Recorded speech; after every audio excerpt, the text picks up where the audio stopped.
Shalom saudara, mari kita tunduk kepala kita berdoa.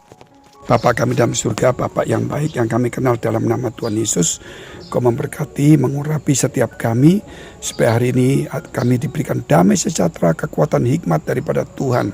Ampuni dosa kami, lindungi kami Tuhan. Kami percaya di dalam tangan Tuhan ada keselamatan, ada kekuatan dan kemenangan. Terima kasih Bapa. Dalam nama Tuhan Yesus kami mengucap syukur dan berdoa. Haleluya, amin. Ada satu pertanyaan yang perlu kita jawab, yaitu apa arti kata menyembah? Saudara, menyembah itu saudara berarti sesuatu datang kepada yang kita andalkan, yang di atas kita, yang bisa menolong kita, dan yang memang yang patut kita puji, kita muliakan. Nah itulah kita tahu adalah Tuhan kita. Tuhan kita adalah Tuhan yang patut kita sembah, kita muliakan. Karena Dia menciptakan bumi.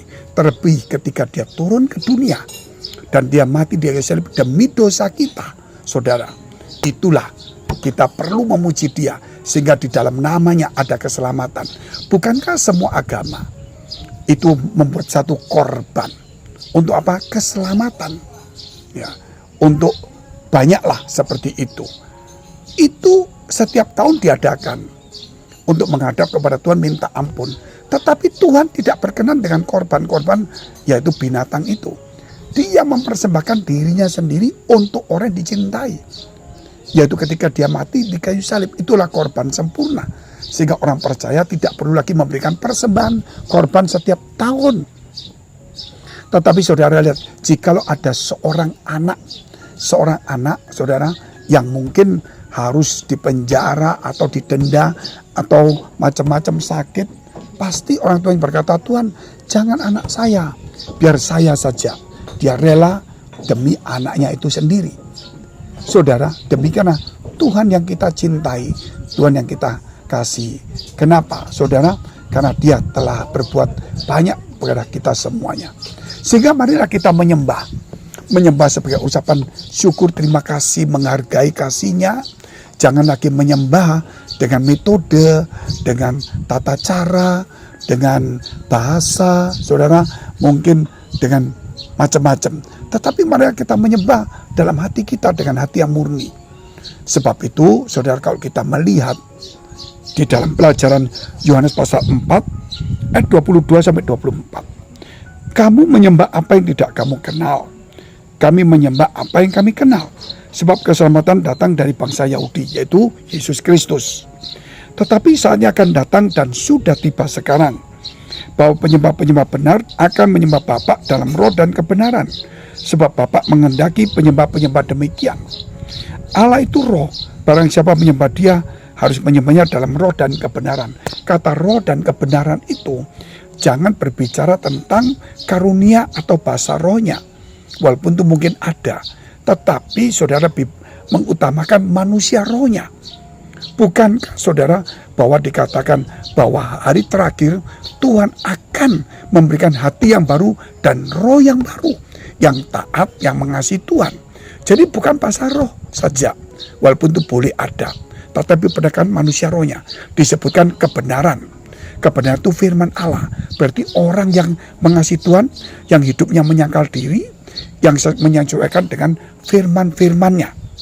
Sehingga saudara, ketika kita menyembah Tuhan, ayo perbuatan baik kita, manusia lama kita harus menjadi manusia baru. Kalau Galatia pasal 5 dikatakan manusia roh dan manusia daging, itu selalu bertentangan. Daging itu duniawi, hura-hura, hawa nafsu. Tapi roh itu menyenangkan melakukan firman Tuhan.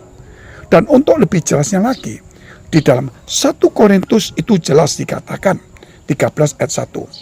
Walaupun kita bisa berbahasa-bahasa malaikat sekalipun dan berbahasa seluruh bahasa di dunia, tetapi kalau tidak punya kasih, saudara, seperti gong yang berkumandang, canang yang gemerincing. Artinya di sini, saudara, bahwa kasih itu menunjukkan manusia roh kita, yaitu kasih, sabar. Bukankah dikatakan kasih itu sopan, sabar, murah hati, tidak cemburu, ya, tidak membangkit-bangkitkan amarah, masa lalu. Kasih itu begitu luar biasa sekali. Itu kalau kita baca 1 Korintus 13 ayat yang keempat. Itu artinya manusia kita yang harus dirubah. Sehingga Tuhan ingin supaya kita, saudara, di samping kita menyembah sesuai dengan apa tata cara gereja, peraturan gereja, kita juga mungkin dengan karunia kita yang dikobarkan, tapi utamakan manusia roh kita, karena itu yang paling penting. Karena dikatakan Bapa mengendaki penyembah yang menyembah dalam roh dan kebenaran. Kata kebenaran itu firman Allah. Damai sejahtera dan sukacita oleh Roh Kudus, saudara. Nah, roh itu, saudara, bicara tentang hidup kita. Mari, jangan lagi hidup kita ini manusia daging, tapi harus manusia roh. Rohani kita harus diperbaiki. Puji Tuhan, saudara, tidak ada yang lain supaya hidup kita berkenan.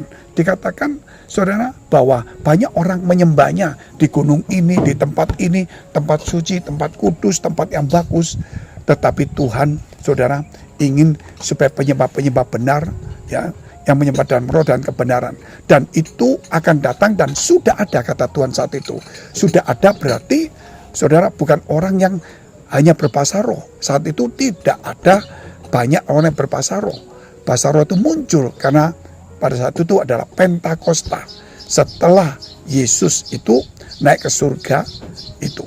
Tetapi sebelum Yesus naik surga, Yesus sudah katakan bahwa akan datang dan sudah ada.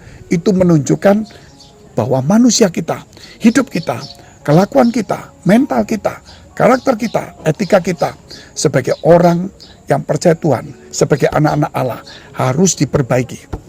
Jangan sampai, saudara, kita menjadi orang-orang yang duniawi. Pesta pora, hawa nafsu, amarah, dendam, sakit hati, tinggalkan itu. Karena itu tidak berkenan. Bukankah dikatakan matikanlah segala yang hawa nafsumu. Buanglah segala dusta dan engkau diperbarui dari hari ke hari menjadi manusia baru. Haleluya. Puji Tuhan, saudara. Dan kita mengenakan terus-menerus dan dengan kasih yang mengikat semuanya. Itulah kekristenan sebenarnya. Sehingga Tuhan berkata, ya, kasihlah musuhmu, berdoa bagi orang menyakiti kamu, dan sebagainya. Tuhan ingin supaya apa yang ingin engkau perbuat bagi orang lain perbuat bagi kamu, perbuat lebih dulu. Itu artinya kita yang harus berubah dulu sebelum orang lain dirubah. Puji Tuhan. Mari kita berdoa. Jika saudara dalam pergumulan masalah, persoalan tantangan, dekapkan kedua tanganmu di dadamu. Jika engkau sakit, tumpangkan tangan bagian sakit. Dan percaya, dalam nama Yesus, pilu-pilunya ada kesembuhan. Dan Yesus berkata, imanmu yang menyelamatkan kamu. Bukan iman pendeta, tetapi iman kita masing-masing. Jangan mendewakan manusia lagi, jangan mendewakan saudara orang. Tetapi percayalah kepada Tuhan. Bangun hubunganmu dengan Tuhan. Kita berdoa. Dalam nama Yesus, yang sakit menjadi sembuh. Imanmu menyembuhkan engkau. Dan kau yang dalam pergumulan masa persoalan tantangan, jadilah kuat dan ditolong, diberkati Tuhan, dibukakan jalan dan diberikan hikmat dalam nama Yesus. Haleluya. Amin.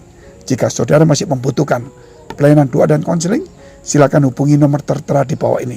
Tuhan Yesus memberkati.